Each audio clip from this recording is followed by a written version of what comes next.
சாய் பக்தர்களுக்கு என் அன்பு வணக்கங்கள். ஓம் சாய்ராம்.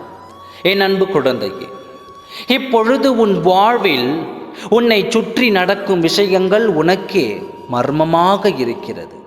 சில விஷயங்களுக்கு காரணங்கள் புரியாமல் புதிராக தோன்றுகிறது.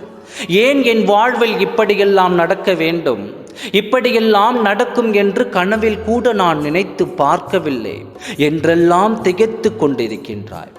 அடுத்து என்ன செய்வது என்பதை உன்னை சுற்றி உள்ள உறவினர், நண்பர்கள் என எல்லோரிடமும் கருத்துக்களை கேட்டுக்கொண்டே இருக்கிறாய்.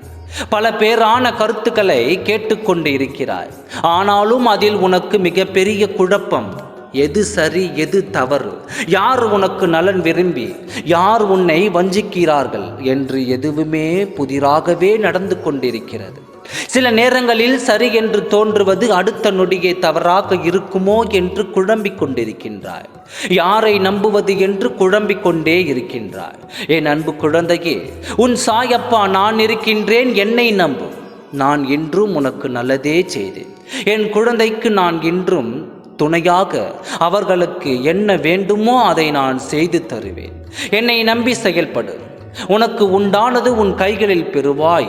என்னை என்று பூஜித்து சாயப்பா என்று உச்சரித்த வண்ணமே உனக்கு எல்லாம் மகிழ்ச்சியை மட்டுமே தரக்கூடிய செயலாய் காண்பாய். உன் சாயப்பா இன்றும் உனக்கு உதவி செய்யவே இருக்கின்றேன். ஆனால் நீ என் தெளிவான என் குழந்தை. நீ ஆனாலும் இப்பொழுது உன் முகத்தில் எந்த தெளிவும் காண முடியவில்லை.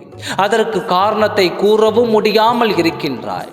யார் உன்னிடம் வந்து உதவி என்று கேட்டவுடன் என்ன உதவி என்று கேட்காமல் உதவி செய்யும் என் குழந்தை, இன்று உனக்கே உதவி செய்ய யாரும் இல்லையே என்று நீ வருத்தத்தில் இருக்கின்றாய். கவலைப்படாதே, உன் சாயப்பா உன்னிடமே இருக்கின்றேன். நடப்பது எல்லாம் நல்லதுக்கே என்று நினைத்து கொண்டு செல் குழந்தையே. உன் சாயப்பா அதை நான் பார்த்து கொள்வேன். உன் சாயப்பா இருக்கும் பொழுது உனக்கு எந்த கவலையும் வருத்தமும் இருக்கக்கூடாது. கவலைப்படாதே, மகிழ்ச்சியாக இரு. நல்லதாகவே நடக்கும். ஓம் சாய்ராம். நன்றி, வணக்கம்.